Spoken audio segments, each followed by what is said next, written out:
Residents of Ntte sub-county Mukono Town Council are concerned over a likelihood of a prolonged drought of their springs and seeps brought about by encroachment of wetlands.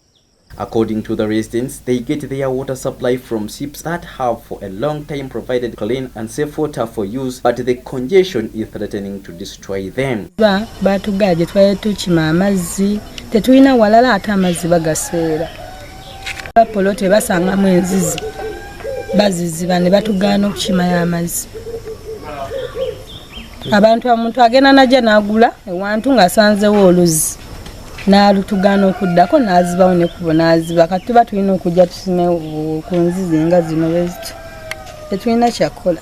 Asked why they do not use pipe water from National Water and Sewage Corporation, their response was based on their exorbitant charges levied by the body. The area councillor representing Nakasi Betty placed the blame on government and the Uganda Investment Authority, coupled with NEMA, over lack of control on swamp reclamation. Factories. Era tunenya nnyo Uganda Investment Authority ebawa licenses mu kuzibawa ebakkiriza kuzimba abakolero gaabwe mu ntobazi ate nga naffe gye twasanganga amazzi tubalinaako buyinza tetubalinaako ddoboozi tetulina kye tusobola bagambako nga n'abakulembeze baffe ab'oku byalo babatya. Nakasi on that note made a pledge to resume the Bbanywa project aimed at involving the residents in the process of digging their own water seeps.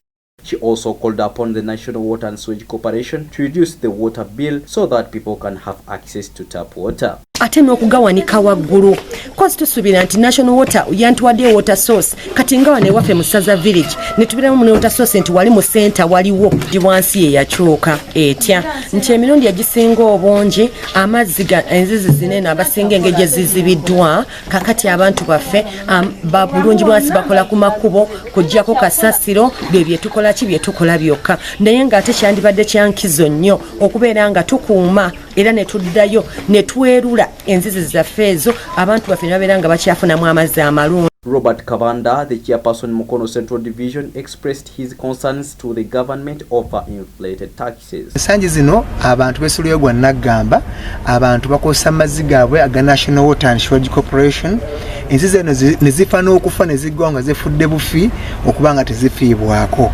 Kale gavumenti ekikoze nti eyagala okusaka omusolo ku bannansi ng'ebawaliriza okukozesa amazzi ga National Water. Kabanda also blamed the residents over failure to protect the seeps.